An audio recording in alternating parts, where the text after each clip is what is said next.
Hola chicos, bienvenidos al Radar de la OIA. El día de hoy les traigo un examen de español. ¿Para qué? Para que ustedes sepan a qué se enfrentan a la hora de realizar su propio examen. Este que les traigo es el de madurez del segundo periodo, o sea que lo acabamos de hacer. ¿Estamos? Entonces vamos a ver de qué trata para que ustedes vayan más confiados a su propio examen. En esta pregunta les van a cuestionar la estructura del razonamiento. ¿Qué quiere decir eso? Ok, lo que quiere decir es que tienen que saber cuáles son las premisas y cuál van a ser las conclusiones. Entonces, va a ser muy sencillo. ¿Cuál va a ser la solución? Ok, que van a buscar la que diga por lo tanto, por lo cual, por consiguiente, por ende, en conclusión, etcétera, etcétera. ¿Por qué? Eso va a indicar que tenemos una conclusión y listo. Le vamos a poner conclusión a esa y el resto inmediatamente van a ser las premisas. No importa si tenemos una o 20 premisas. ¿Por qué? Porque solo vamos a tener una conclusión y esa es la que nos va a dar el chance de encontrar la solución correcta. En la número 2 nos van a preguntar ahora sí cuál es la lógica de estos silogismos. Entonces, ¿qué es lo que sucede? Aquí les van a dar una premisa número 1, una premisa número 2 y va a traer ya una conclusión.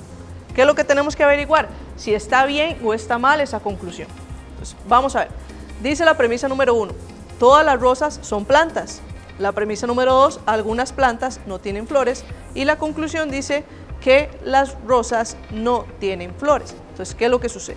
Hay una forma muy sencilla de hacer estos ejercicios. Voy a tachar lo que esté repetido en las premisas. Entonces, voy a tachar plantas y plantas. ¿Cierto? Que es lo que se repite en la premisa número 1 y en la número 2. ¿Con qué me tengo que quedar? Con rosas y con flores. Entonces, eso es lo que debe decir la conclusión. ¿Y qué es exactamente lo que aparece? Por lo tanto, tenemos que la primera es correcta. Vamos al ejercicio número 2. Todos los pingüinos son aves, todas las aves tienen plumas. Por lo tanto, los pingüinos tienen plumas. Otra vez, ¿qué voy a hacer? Tachar lo que se repite, quito aves y me quedo con pingüinos y con plumas, por lo tanto los pingüinos tienen plumas. Una forma muy sencilla de resolver esto, ¿ok? Por lo tanto, la respuesta correcta sería la A. Eso sí, tienen que tener consciente de que no es el único tipo de silogismos que les pueden aparecer, hay otro tipo, ¿estamos? Que también deben repasar eso. Número 3. Dice que tenemos que leer este texto. ¿De qué se trata ese ejercicio? Ok, de comprensión de lectura, que en el examen se va a llamar textos no literarios. ¿Qué es lo que quiere decir el nombre? Que no va a tener nada que ver con cuento, novela y demás género literario, sino que va a ser un pedacito de artículo, un pedacito de una noticia y etcétera, etcétera. Entonces vamos a ver qué dice. Luego de excesos de comida en los que muchos incurrimos por las vacaciones y las fiestas de fin y principio de año, muchas personas buscan soluciones rápidas para ponerse en orden y también en forma. Además de la firme decisión de retomar el ejercicio, no pocos, especialmente al interior de las ajetreadas oficinas, están hablando sobre mecanismos o rutinas para limpiar el cuerpo desde adentro, desintoxicarse y como consecuencia bajar de peso. ¿Funcionan? ¿Son recomendables estas rutinas? Las también llamadas dietas detox prometen limpiar el organismo de sustancias tóxicas mediante la restricción de algunos alimentos, el consumo de jugos naturales, de frutas o verduras o un ayuno prolongado. Aunque han adquirido fama, la ciencia no ha dicho la última palabra. Entonces, nos están preguntando por las personas. Tenemos que buscar en el texto qué decía exactamente sobre las personas. Opción A. Se preocupan por hacer rutinas de ejercicio físico. Vean qué es lo que sucede. El ejercicio físico claramente no es un punto clave en el fragmento. ¿Por qué? Nos están hablando principalmente sobre hacer dietas. B. Toman jugos para limpiar sus organismos de ciertas sustancias dañinas. ¿Qué es lo que sucede? De nuevo, no es el enfoque de limpiar sustancias dañinas, sino de reducir el peso. C. Se cercioran de la eficacia de los mecanismos para desintoxicar sus cuerpos. Ojo lo que dice al puro final. La ciencia no ha dicho la última palabra y ellos no le prestan atención a este detalle. Aún así, los ingieren, por lo tanto, esta tampoco nos funciona. ¿Qué dice la D? Implementan dietas para adelgazar sin haber sido aprobadas científicamente. Aquí sí, esta es la opción correcta porque, insisto, en la última parte nos dicen que la ciencia no ha certificado estos productos. Cuarta, de nuevo nos aparece un texto largo y nos están preguntando por el uso de los tacones altos. Entonces, vamos a ver qué dice el texto. Durezas, juanetes, desestructuración muscular o incluso artrosis son algunas de las consecuencias que puede acarrear el uso prolongado y habitual de zapatos de elevado tacón. Esta moda, cada vez más extendida de llevar a diario calzado con tacones imposibles, puede pasar una seria factura a la salud de los pies de las mujeres que los usan de manera habitual. Así lo advierten expertos podólogos consultados por lavanguardia.com. Así lo demuestran las cifras. En Cataluña, la operación de juanetes es una de las más realizadas y los podólogos reconocen que más del 70% de sus pacientes son femeninas. Los expertos aseguran que aumentarán las consultas podológicas y alertan que los problemas pueden derivar incluso en operaciones. Cuando alguien calza unos tacones, hace que se cambien todas las posiciones articulares del pie. El tobillo queda más flexionado, esto hace que la rodilla y la cadera también se flexionen. Se incrementan las curvaturas de la espalda, esto puede generar dolores a nivel lumbar y cambios artrósicos en la rodilla, de alguna manera irreversible, tanto en el pie como en las otras partes del cuerpo. Vamos a ver, insisto, nos están preguntando por qué causa los tacones altos en las mujeres. Dice la A, preocupación en el 30% de la población masculina. Vean que en el texto no nos aparece en absoluto la población masculina ni qué opinan ellos. Por lo tanto, no podemos intuir que ellos son el 30%. B, aumento de las cirugías de juanetes por simple vanidad.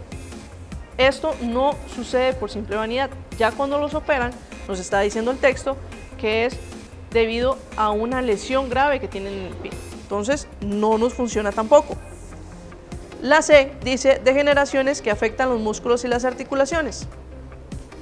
Ok, esta parece ser la correcta. Vamos a la D a ver si podemos también descartarla. Alivio en la zona lumbar debido a la postura que toma el cuerpo. Alivio. Está muy difícil. Si dice que más bien provoca todo lo contrario. Entonces, ¿qué nos vamos a quedar? Con la C, porque al puro principio nos dice, vuelvo a leer, durezas, juanetes, desestructuración muscular. Ahí está. Vean que es prácticamente lo mismo que dice la C. Entonces, esta, insisto, sería la respuesta correcta. Quinta, otra vez nos piden interpretar lo que está diciendo el texto, pero en este momento nos están pidiendo un nivel literal. ¿Qué es lo que quiere decir un nivel literal? Que nos vamos a enfocar en literalmente que dice el texto. Quiere decir que la respuesta está ahí dentro del texto, que sería totalmente lo contrario a un nivel inferencial donde ustedes tienen que tomar todo el texto y concluir algo de él. Pero esta va a ser más sencilla porque nos vamos a adaptar a nada más que dice el fragmento. Un estudio de la Asociación Americana del Corazón indica que por cada 10 años viviendo con un nivel de colesterol elevado o incluso de leve a moderado, el riesgo de sufrir una enfermedad cardiovascular sube un 17%. Eso es 4 veces más que el de una persona con niveles de colesterol normales. Aún más, una persona entre 30 y 50 años, aparentemente sana, pero con un colesterol elevado, va incrementando su riesgo de infarto en un 40%. El efecto es acumulativo en el tiempo. Vamos a las opciones entonces. La A, por cada 10 años que se viva con colesterol, se restan 30 años de vida. Vean que no es exactamente lo que nos está diciendo el texto. En realidad, esta opción no nos funciona porque no podemos inferir que sea así. B, cada persona entre los 30 y 50 años tiene un riesgo de infarto de un 40%. Al revés, dice que es de 17%, por lo cual esto no nos sirve. C, el riesgo de sufrir una enfermedad cardiovascular sube un 17% en la actualidad. ¿Qué es lo que sucede? Nos está abarcando a toda la población actual y no sucede así. Nada más a quienes, a los que tienen alto nivel de colesterol, por lo cual no nos va a funcionar tampoco. Vamos a la D. Un nivel alto de colesterol incrementa el riesgo de sufrir enfermedades cardiovasculares. Esto sí funciona. ¿Por qué? Porque es el objetivo principal que nos quiere dar a entender el fragmento. Que si usted tiene colesterol alto, sus posibilidades de sufrir una enfermedad se van a incrementar, por lo tanto, la respuesta correcta sería la D. En la número 6 nos preguntan por una obra sumamente importante que es El lado oscuro del presidente Mora, que siempre, les prometo, les va a aparecer en el examen. ¿Estamos? ¿Qué es lo que sucede? Vamos de una vez a las respuestas. Dice, la A, efectuar acciones con el fin de que se hagan inevitables. Como pueden haber notado en el texto, no está interesado el presidente en hacer una guerra, lo que está interesado en defender a su pueblo, ¿okay? En sacarlo adelante y principalmente que no tengan consecuencias muy graves con respecto a la guerra. Por lo tanto, esta no funciona. La B dice pelear sin escrúpulos ni consideraciones en una guerra defensiva. Si pueden notar en el texto, en la tercera línea, tercer renglón, dice debe hacer solo una guerra defensiva y después empiezan a criticar esta idea, que cómo se le ocurre decir que vamos a sobrevivir nada más con una guerra defensiva. Por lo tanto, no concuerda con lo que dice el texto. C, ser persistente y hallar estrategias para la defensa de la soberanía. Presten atención que eso es exactamente lo que el presidente desea hacer. Tomar buenos consejos, tomarse calma y dar una excelente solución al problema que está enfrentando. Por lo tanto, esta es la opción correcta. Aún así, vamos a ver la D. Organizar colectas públicas para apoyar a los pueblos del norte y su imperio. ¿Qué es lo que sucede? Que no es esto lo que está promoviendo el presidente, sino que lo está promoviendo una comunidad. Por lo cual, si nos están preguntando por el presidente, no podemos decir que es él el que se está encargando de este asunto. Séptima. ¿Qué nos están preguntando? Sobre un movimiento literario importantísimo. ¿Cuál es? El romanticismo, que siempre suele aparecer en los exámenes. ¿Qué es lo que tenemos que buscar? Presten atención que no importa en sí cuál texto les ponga. ¿Por qué? Les van a preguntar características básicas de un romanticismo, sin importar cuál texto romántico les coloquen en el examen. Entonces, vamos de una vez a las opciones. La A dice emplea lenguaje regional. Esta característica pertenece al costumbrismo, nada que ver con el romanticismo.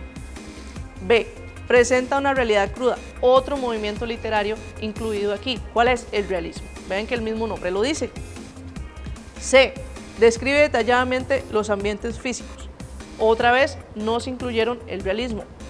Tomen en cuenta que siempre tienen que tener muy claras cuáles son las características de cada movimiento, porque son características generales y si se las saben, pueden claramente diferenciar. Vamos a la D. Predomina el sentimiento y la imaginación sobre la razón. Esta es la opción correcta, porque recuerden que en el romanticismo siempre lo más importante van a ser los sentimientos, cualquier tipo de sentimiento. Puede ser positivo o negativo, como el amor, como la soledad, la tristeza, etcétera, etcétera. ¿Okay?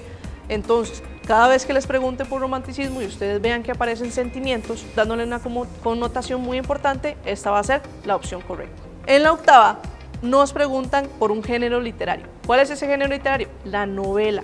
¿Qué nos importa aquí también? Aprendernos las características del cuento, de la novela, del ensayo, porque nos pasa exactamente igual que con los movimientos. Si se saben las características, pueden ir a buscarlas de una vez a las opciones. Insisto, no importa cuál cuento les pongan, cuál novela, cuál poesía. Si les preguntan por características de género, van a ser generales de cada uno. Voy a empezar de abajo para arriba, de la D, la C, la B y etc. Para que ustedes vayan viendo cómo se diferencian los géneros. La D, dice expresa los sentimientos del narrador. El narrador en sí no suele expresar sus sentimientos. El que suele expresar sus sentimientos es la poesía. Nada va a tener que ver aquí con la novela. C, entabla una conversación. Las conversaciones son propias del género literario drama. De nuevo, una trampa que nada tiene que ver acá. La B dice expone las ideas de manera subjetiva. Hay dos géneros que poseen como característica general la subjetividad. ¿Cuáles son? La poesía y el ensayo. De ahí en fuera, para la novela que les están preguntando aquí, no les va a funcionar.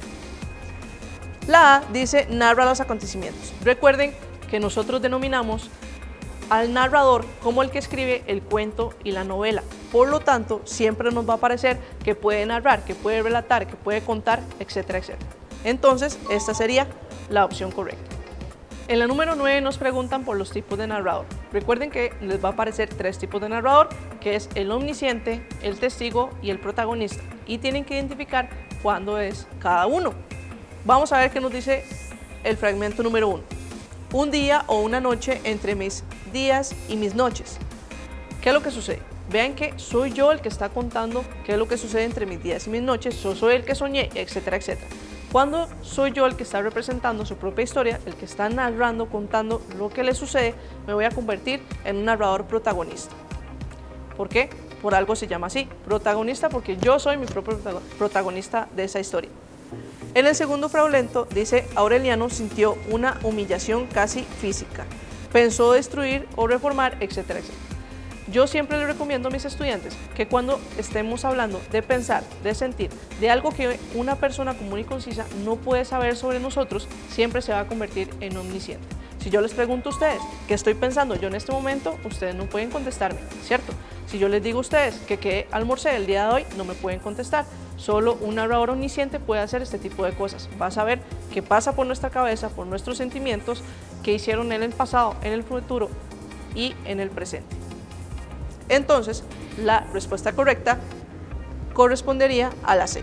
En la 10 nos preguntan qué es un narrador protagonista o por qué se puede decir que en este fragmento nos aparece un narrador protagonista. ¿Cómo lo deducimos? Vamos a ver qué es lo que dicen las opciones. La A dice, cuenta lo que hacen otros personajes. Contar lo que hace alguien más es un testigo, porque no voy a hacer ni mi historia, ni voy a conocer todo sobre esa persona, nada más voy a relatar qué es lo que le está pasando.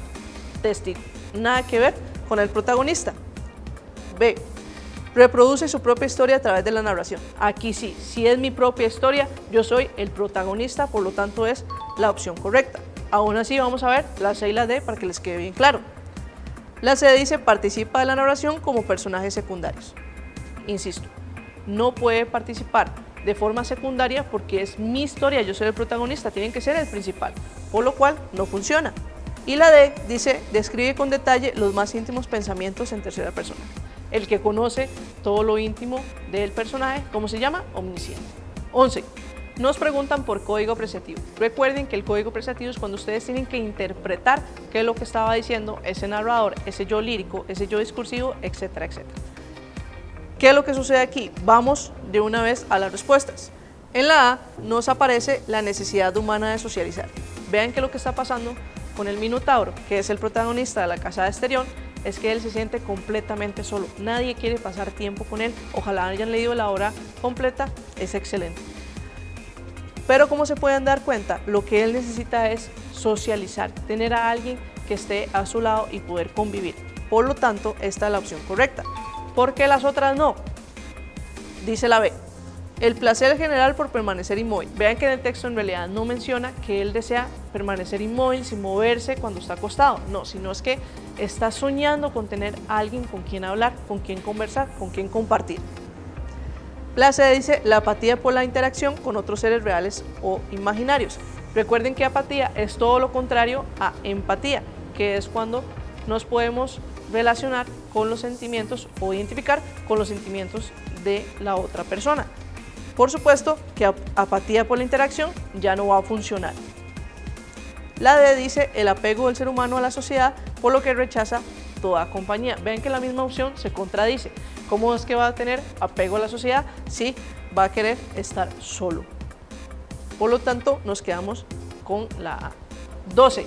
Registro del habla. ¿Qué quiere decir el registro del habla? Los tipos de lenguaje. ¿Cuáles son los 4 que les aparecen? Culto, coloquial, técnico, científico o literario. Esos son los que tienen que tener bien claro a la hora de ir a realizar el examen. Vamos a ver qué dice el primer fragmento. El hecho es que soy único, no me interesa lo que un hombre pueda transmitir a otros hombres. Como el filósofo, pienso que nada es comunicable por el arte de la escritura, etcétera, etcétera. Vean que él cuida su lenguaje a la hora de escribir, tiene un vocabulario amplio y etcétera, etcétera. ¿Cómo se llama este registro del habla? Pues culto. Vamos con el fragmento de abajo. Bueno, yo sigo hablando de este miedo que tenía en la boca del estómago, porque a veces el estómago es como una gran boca. Entonces se pone a comérselo a uno por dentro y usted siente retorcijones, movimientos y sonidos rarísimos, que etcétera, etcétera. ¿Qué es lo que sucede aquí? Vean que este es un lenguaje más normal, más natural. ¿Cómo se llama esto? Coloquial. Coloquial es todo lo contrario a culto. En el culto sí vamos a cuidar mucho nuestras palabras, pero en el coloquial es como hablamos comúnmente, muy popularmente. Por lo tanto, la respuesta correcta sería culto y coloquial, de modo que sería la opción C. En la 13 nos preguntan por el estilo. Solo tenemos dos estilos, directo o indirecto. Esto es muy sencillo, porque cuando tenemos un estilo directo es porque aparece una conversación. Recuerden que tenemos un signo de puntuación que siempre va a darnos a entender que hay una conversación. ¿Cuál es ese signo? La raya o el guión. Entonces es muy sencillo porque cada vez que les aparezca la raya, el guión, es decir, que hay una conversación, significa que hay un estilo directo. Y cuando no aparezca el raya o guión, o sea que no hay una conversación, va a llamarse indirecto. Se llama directo porque el personaje entra a hablar con su propia voz, por eso es que puede haber una conversación. Pero en el indirecto yo no dejo a la otra persona hablar o al otro personaje hablar, sino que yo lo digo por él. Por eso es que jamás va a haber una conversación. Por lo tanto, la respuesta correcta sería la B, indirecto y directo. En la 15 les están preguntando por el género literario lírica. Este género es sumamente importante, siempre les va a aparecer. De nuevo, ¿qué se tienen que saber? Las características. Pero en la lírica sí vamos a tener ciertas características muy importantes. Vamos a ver de una vez las opciones. La A dice predomina el diálogo. Cuando exista una predominancia del diálogo, vamos a tener un género literario llamado drama, pero lírica no posee esta característica. La B dice presenta acotaciones. Las acotaciones también son propias del drama o el teatro, por lo cual en la lírica no se ven este tipo de situaciones. La C dice emplea un estilo figurado. ¿Qué quiere decir eso? Bueno, que posee rima, métrica, figuras literarias y de construcción, algo muy propio de la poesía, que es el único género literario que intenta adornarse, que sí está pendiente de ser un poco más elaborado en su estructura. Por lo tanto, la C sería la respuesta correcta. ¿Por qué la D no? Recordemos que cuando tenemos un narrador que narra, relata, cuenta, solo va a pertenecer al cuento y la novela. En la 17 nos preguntan un código apreciativo sobre la poesía. Tienen que tener mucho cuidado con la poesía porque suele, por tener tantas figuras literarias y de construcción, suele confundir al estudiante. Vamos a ver qué es lo que sucede con las opciones. En la A dice acepta su condición solitaria. Ven que en realidad no está aceptando esta condición. Si la aceptara, no estaría sufriendo como lo está expresando en este poema. B, quiere olvidar a su amada para no sufrir. No es que la quiere olvidar. Ven que en realidad no está diciendo en ningún momento quisiera borrarme la memoria o algo por el estilo. Simplemente nos está expresando su sufrimiento.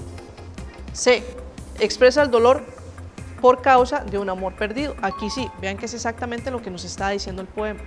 Yo he perdido a este amor y estoy sufriendo constantemente debido a que se fue de mi vida. ¿Por qué la D no? Dice, rechaza rotundamente la posibilidad de perdonar la traición. En ningún momento se nos está diciendo que fue por una traición, por lo cual terminaron la relación. Pueden ser por muchas causas y no es el objetivo clave de esta poesía. ¿Qué es el objetivo clave? El sufrimiento debido a la ruptura. Pasamos a la 19, donde nos preguntan por una figura literaria. Recuerden que lo primero que deben hacer cuando les están preguntando por figuras es fijarse si la pregunta apunta a una literaria o una de construcción. Porque recuerden que una misma estrofa puede contener tanto figuras literarias como de construcción. Entonces va a ser sumamente importante que ustedes sepan por cuál de las dos les están preguntando primero. ¿Por qué? Porque si le estaban preguntando por una literaria y usted la primera que notó fue una de construcción, le va a aparecer en las respuestas. ¿Por qué? Porque todas van a venir revueltas. Entonces, recomendación número 1 es que subrayen, anoten, se fijen por cuál de las dos se están preguntando, si las literarias o las de construcción. Ahora sí, vamos al texto en sí. Dice que cuál es la literaria que nos aparece en el fragmento subrayado. Nuestros pecados son testarudos, nuestros arrepentimientos cobardes. Literaria. Entonces, ¿qué es lo que puedo hacer? Puedo tachar de una vez la C. ¿Por qué? Porque es de construcción y ya sí descarté una. Voy a pelearme nada más con las tres que me quedan. Cuando decimos que los pecados pueden ser testarudos, que los arrepentimientos pueden ser cobardes, es porque le estamos dando a una cualidad, a un sentimiento. Claramente esto no puede ser así. Los sentimientos no pueden tener este tipo de cualidades. ¿Cómo se llama esta figura literaria? Se llama prosopopeya. Cuando, insisto, le damos cualidades a algo que no lo puede poseer. En la 20 también nos preguntan por una figura literaria. Me van a servir nada más el primer verso, que dice: hay perfumes frescos como carnes de niños, como el ámbar. ¿Qué es lo que sucede? Recuerden que para el símil, que es una comparación, tenemos palabras importantísimas, como el como, el cual, se parece a, semejante a, igual a. Estas palabras son sumamente importantes en el símil. Tiene que aparecer siempre para que exista esta figura literaria. Vean que aquí la poseemos, el como. Por lo tanto, la respuesta correcta sería la A. En la pregunta 22 nos piden que encontremos una figura de construcción. Entonces vamos a ver. El amor está sentado en el cráneo de la humanidad. Solo por ese fragmento nos están preguntando, por el que está subrayado. ¿Qué es lo que sucede aquí? ¿Cuál es la figura de construcción que aparece? Encabalgamiento. Recuerden que el encabalgamiento es cuando una oración comienza en el primer verso y acaba en el continuo. Recuerden que cuando hablamos de poesía nunca llegamos a los márgenes, entonces es muy usual que las oraciones se corten. Debido a este corte, que tiene que ser el yo lírico, usualmente las oraciones se pasan al siguiente verso y al siguiente y al siguiente, depende de qué tan larga sea la oración, que es exactamente lo que nos está pasando aquí. Vean que en el cráneo de la humanidad queda cortada la oración, aquí tenemos por lo tanto un encabalgamiento. En la 23 también nos están preguntando por una figura de construcción. Nos vamos a enfocar nada más en el que está subrayado, tal como nos están pidiendo. Dice: y las deja sin vida y va a clavarse. Ahora, ¿cuál es la figura de construcción que aparece aquí? La que aparece se llama reiteración. Recuerden que la reiteración es cuando se repite una palabra dentro de ese mismo verso, sin salir de ese verso. Vean que es una palabra sumamente insignificante, la I, muy pequeña, y todo lo demás. Aún así, si se repite, aunque sea una única vez, ya puede haber reiteración. Por lo tanto, es nuestra respuesta correcta. Ahora vamos a brincar a la pregunta 33 para que ustedes conozcan un poco más sobre el otro tipo del examen, que ya no es sobre leer, sino sobre saberse las características de cada tipo de oración. En la 23 lo que nos están preguntando es paradigma verbal. Recuerden que para el paradigma verbal ustedes se tienen que saber todas las combinaciones que tiene el español con respecto a sus verbos. El que nos están preguntando aquí es el pretérito perfecto. ¿Cuál es la clave para encontrar un pretérito perfecto? Encontrar el haya. Haya, hayas, hayan, etcétera, etcétera. Hayamos, por ejemplo, cada vez que se encuentren este haya, es inmediatamente un pretérito perfecto subjuntivo. Y si se aprenden esta palabra, ya pueden encontrarlo en la oración que sea. Por lo cual, la respuesta correcta sería la C. Lo mismo nos preguntan en la 34, paradigma verbal. Pero ahora nos están preguntando por el pretérito pluscuamperfecto del indicativo. ¿Cómo reconocemos un pretérito pluscuamperfecto? Por el había. ¿Qué tienen que hacer? Ir a buscar la oración que contenga un había, habías, habíamos, etcétera, etcétera, y así fácilmente lo van a encontrar. Vean que aquí en las opciones la que tenemos con había es la número 2, por lo cual nuestra respuesta correcta se convierte en la B. En la pregunta 35 ya se nos pide encontrar un verbo irregular. Recuerden que teníamos dos tipos, regular o irregular. Los regulares son los que no cambian su raíz. Por ejemplo, de amamos, amar, y no se mueve esas primeras letritas de ese verbo. Pero con un irregular esto cambia totalmente. Por ejemplo, vamos a tener de ir, voy, fue, y van a cambiar completamente. Entonces tenemos que ver en estas 4 opciones que nos dan cuál es el verbo que cambia su raíz. Recuerden que para encontrar la raíz de un verbo necesitamos el infinitivo. Son aquellos verbos que terminan en ar, er o ir, como caminar, bailar, brincar, etcétera, etcétera. Entonces, por ejemplo, si les damos caminamos, ustedes tienen que encontrar o saber que caminamos viene del verbo caminar. Ahora sí, vamos a ver. Nos tenemos que fijar en los verbos, por supuesto. El de la primera opción dice acierta. Acierta viene del infinitivo acertar. Vean que ya cambió. Hacer, acier. Ya metieron o involucraron una i que no estaba en su raíz. Como la involucraron, ya se convierte en un verbo irregular al hacer un cambio en una vocal. Por lo tanto, esta sería nuestra respuesta correcta. Vean las demás. En la 2, pagué viene de pagar. queda exactamente igual. Pag, pag, listo, completamente igual, por lo tanto sería regular. Lo mismo que saca, sacar, casi que igual completamente, y elija, elegir. No tiene ningún cambio, por lo cual serían verbos regulares. En la 36 nos piden un uso correcto del gerundio. Recuerden, para tener un uso correcto del gerundio necesitamos que se aparezcan dos verbos realizados al mismo tiempo y por la misma persona. Vamos a ver, dice el primero: ellos recorrerían el lugar saltando de felicidad. Vean que al mismo tiempo que recorren, van saltando. Estas acciones suceden al mismo tiempo, por lo cual tenemos un uso correcto del gerundio. ¿Cómo sé que es un gerundio? Bueno, nos vamos a fijar siempre en el segundo verbo, en este caso tenemos saltando, que va a terminar en las declinaciones propias del gerundio, que son ando y endo. Dice la 2, se tropezó golpeando su cara contra la pared. ¿Qué es lo que sucede? Ustedes no se tropiezan y al mismo tiempo se golpean, sino que primero deben hacer una acción para poder realizar la otra. No suceden al mismo tiempo, por lo cual no nos funciona. La 3 dice, le entregué un sobre conteniendo información secreta.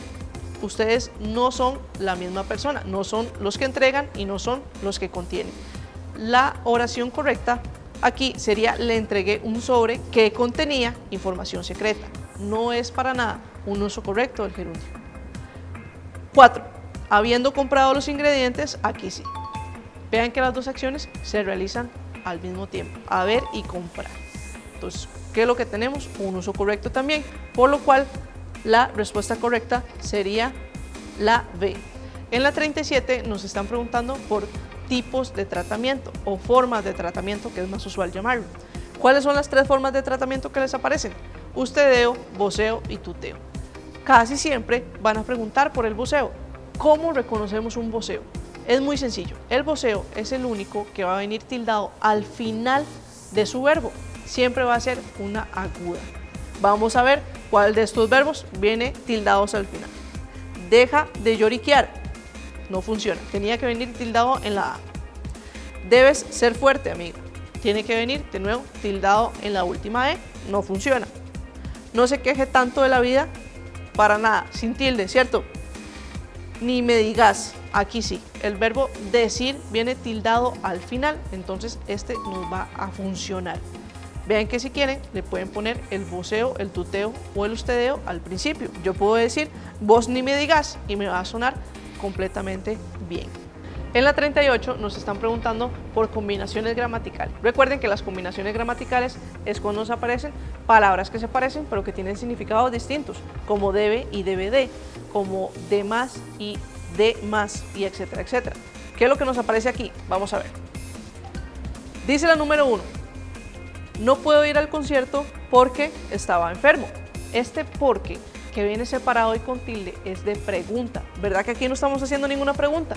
Por supuesto que no. Para que este porque esté bien, tenía que venir unido y sin ninguna tilde, por lo cual esta no nos funciona. En la número 2 dice, el vestido no es verde sino azul. Esta está correcta. ¿Por qué?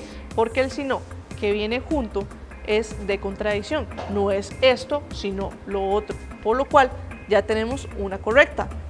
Vamos a la 3. Se considera a sí mismo como alguien capaz. El a sí mismo, que puede venir junto o separado, tiene sus características. El que viene junto es un conector, pero el que viene separado, como el que tenemos aquí, es de persona. Hacerse daño a sí mismo, solo habla de sí mismo, etcétera, etcétera.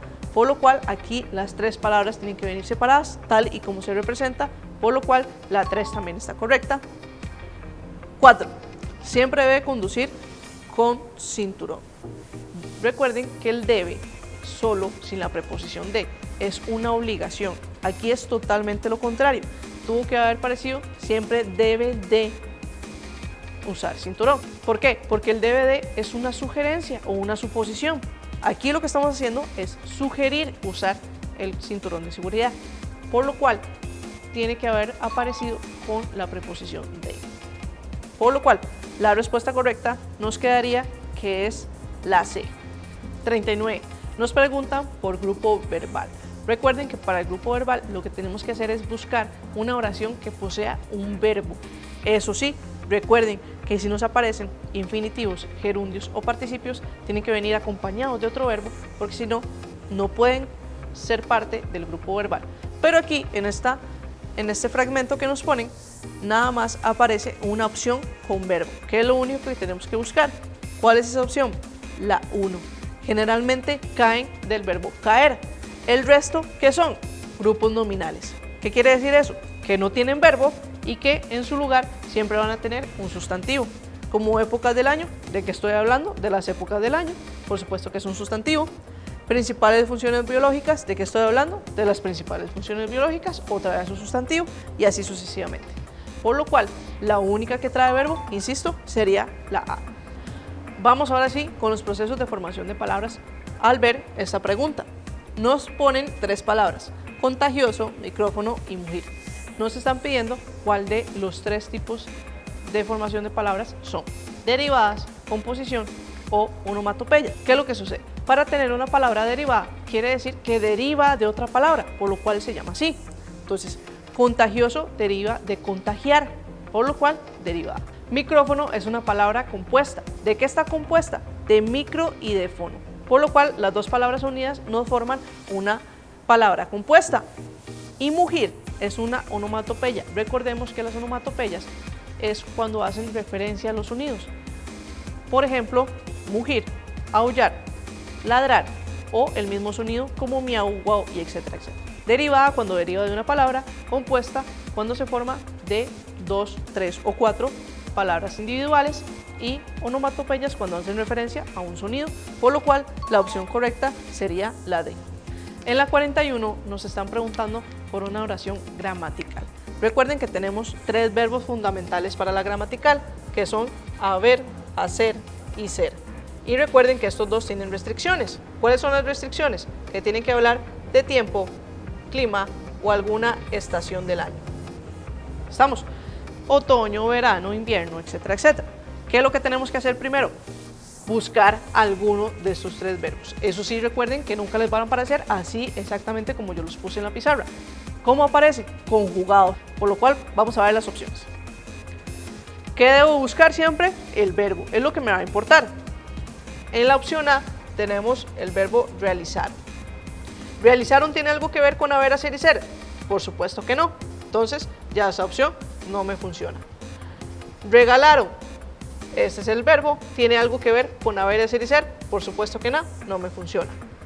En la C, el verbo es hubo. Ahora sí, ¿hubo de qué verbo viene? De haber. Eso sí, nada más está en pasado.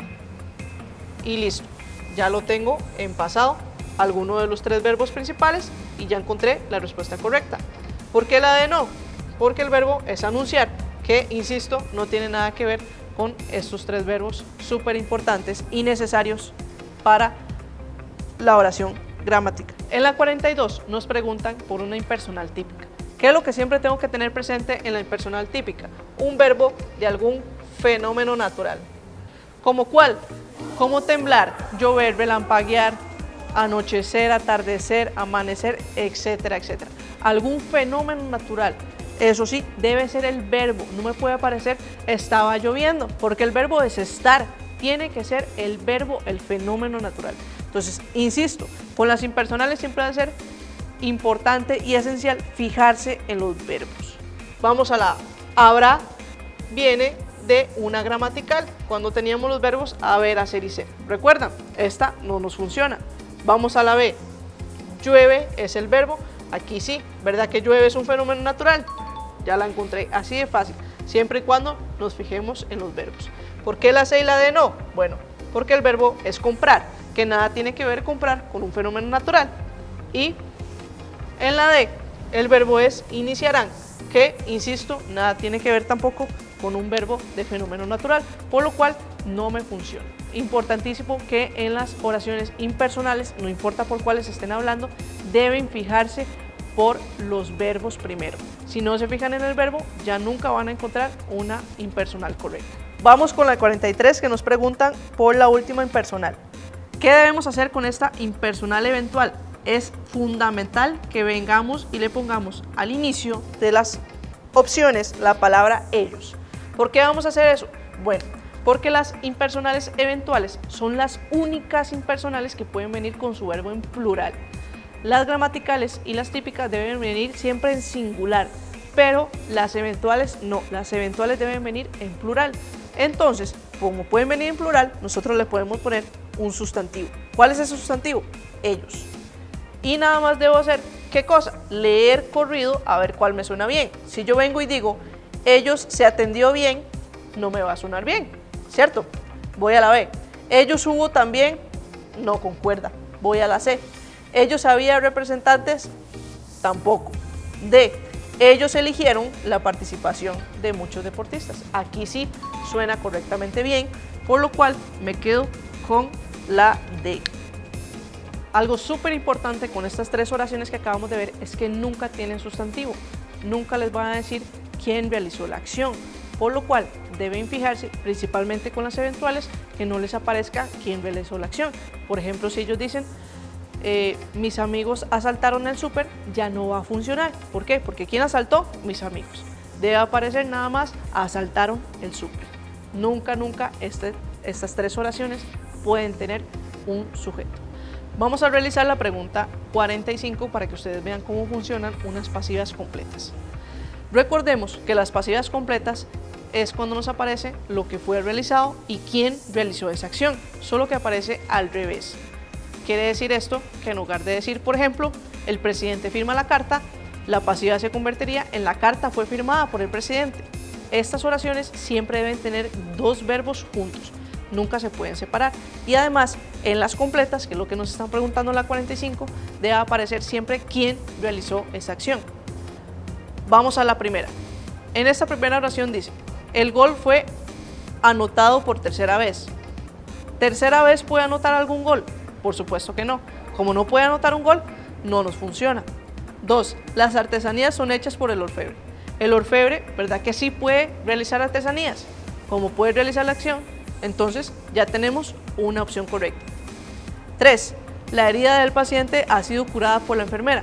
¿La enfermera puede curar una herida? Por supuesto que sí, tiene esa capacidad, por lo cual es una pasiva completa. Y 4. La canción fue cantada a capela por petición del público. ¿Una petición puede cantar algo? Por supuesto que no. Como la petición no puede cantar, se convierte en una incompleta. Recordemos que las incompletas se llaman así porque no poseen ambas partes, solamente van a poseer lo que fue hecho. Quiere decir, por ejemplo, una incompleta puede ser, la carta fue firmada y listo, sin decirme quién firmó esa carta. Por lo cual, nuestra opción correcta aquí sería la B. Tengan presente ese consejo que les voy a dar. Vayan a buscar quién realiza la acción después de la palabra por. Vean que en esta opción, por ejemplo, tenemos por tercera vez, por el orfebre, por la enfermera y por petición. Siempre lo que venga después de este por me va a decir si puede o no puede realizar la acción. En la 46 nos preguntan por las pasivas con C y les voy a hacer un pequeño esquema para que ustedes sepan qué deben hacer con estas pasivas con C. Deben buscar un verbo que esté en singular y algo que sea reproducido por ese verbo también en singular, o que sea el verbo en plural y lo que sea reproducido en plural. ¿Qué quiere decir esto? Que si yo vengo y tengo el verbo alquilan, lo que se alquile debe también estar en plural. Alquilan casas. Venden helados. Siempre si el verbo está en plural, lo que se vende, lo que se alquila debe estar también en plural. En cambio, si el verbo está en singular, como construyen un edificio, lo que se construye debe estar también en singular. Así encontramos fácilmente una pasiva con C. ¿Por qué? Porque las pasivas con C siempre deben tener un sujeto. Y para existir un sujeto, recuerden que debe concordar en número y persona con el verbo. Por lo cual, si uno está en singular, el otro también debe estar en singular. Y si uno está en plural, el otro también debe estar en plural. Entonces, vamos a buscar entre las opciones cuál concuerda con este esquema que les acabo de dar. Busco los verbos, por supuesto. En la A, el verbo es entrena. Si yo vengo y pregunto ¿qué entrena? No tengo ninguna contestación. Como no tengo ninguna contestación, no me sirve. B, vive bien en Costa Rica. El verbo es vivir. Y si yo pregunto ¿qué vivo? O ¿qué vive? No tengo una contestación. Por lo cual, la B tampoco me funciona. Dice la C. Busca músicos con experiencia. ¿Cuál es el verbo? Buscar, ¿cierto? Y viene en plural. ¿Qué es lo que se busca? A los músicos que también está en plural. Si tengo verbo y complemento en plural, entonces tengo una pasiva con C, por lo cual la opción correcta sería la C. ¿Por qué la D no? Vean que el verbo entrevista está en singular y lo que se está entrevistando, que son los interesados, viene en plural. Ya no me concuerda, uno está en singular y el otro está en plural, por lo cual no puede existir una pasiva con C. En la 47 les preguntan por cómo se clasifica esta oración. ¿Qué debemos hacer? Vean las opciones.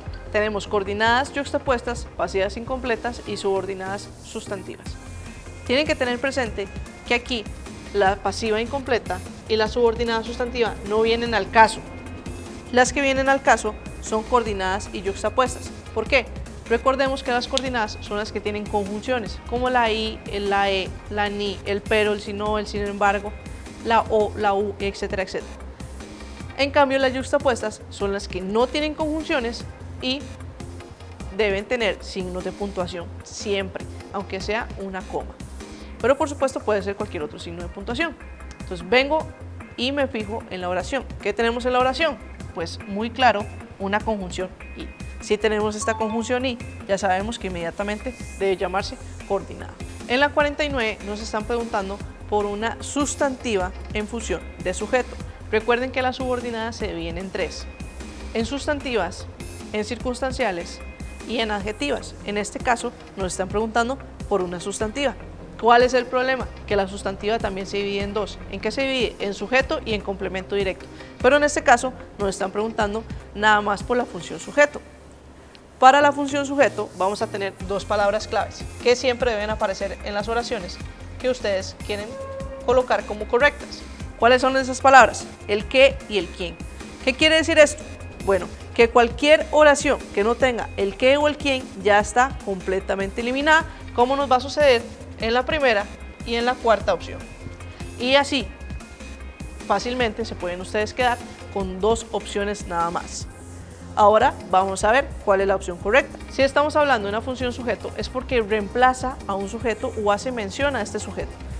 Casi siempre este qué o este quién deben aparecer al inicio de las oraciones y esa va a ser una clave muy importante. Vamos a ver la 2. Dice esa que es la casa que quiero comprar. ¿Qué es lo que sucede? Primero el que aparece en medio de la oración y no está haciendo mención a ningún sujeto, por lo cual no va a funcionar. ¿Qué pasa con la tercera? Ven que dice el que mucho escoge, lo peor se lleva.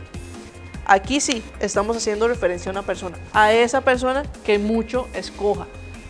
Una clave muy importante para poder encontrar las sustantivas de sujeto es que viene usualmente con dichos. Cada vez que se topen un dicho, el que camina, el que anda, quien anda con lobos, por ejemplo, va a ser una subordinada en función de sujeto. Por lo tanto, la respuesta correcta es la C. Para esta pregunta número 50 nos va a aparecer otra subordinada, pero en este caso va a ser una circunstancial. Para la circunstancial les voy a dar estas palabras claves que ustedes se tienen que aprender y si se las aprenden a la hora del examen, les prometo que no van a fallar esa opción. ¿Cuáles son esas palabras claves? Cómo, dónde, cuánto, por qué y para qué. Estas son las palabras claves porque cuando nosotros hablamos de una circunstancial quiere decir que introduce circunstancias como lugar, modo, tiempo, etcétera, etcétera. ¿Qué es lo que sucede? En las subordinadas nunca nos va a aparecer un tiempo específico, nunca nos va a aparecer un modo específico, etcétera, etcétera. ¿Qué quiero decir? Les voy a dar un ejemplo. Nunca les va a aparecer a las 3 de la tarde, sino que va a decir cuando miro la novela hago la tarea. Entonces, ¿en qué tiempo hacen la tarea? Cuando miren la novela, pero insisto, vean que no les está apareciendo a las 3 de la tarde veo la novela. ¿Estamos? Esto es introducir un tiempo de forma indirecta. Lo mismo sucede con otros tipos de circunstancias como causas y finalidades o lugares. Entonces, ¿qué debo ir a hacer a estas opciones? Ir a buscar alguna de las palabras claves que les acabo de decir. En este caso, solo va a aparecer una, el cuándo, que es el tiempo que les estaba hablando. Describió su amor por la literatura cuando leyó un libro extraordinario. Entonces, ¿en qué momento expresó este amor? Cuando leyó un libro extraordinario. En este momento, en este tiempo se repuso. Por lo cual, ya tenemos una subordinada circunstancial. La OIA y Radar les desea muchísima suerte en estos exámenes que van a realizar. Confíen en ustedes mismos, todos son capaces de poder realizarlos. Sigan pendientes, eso sí, de los videos para que tengan más tips y mucha suerte y muchas gracias.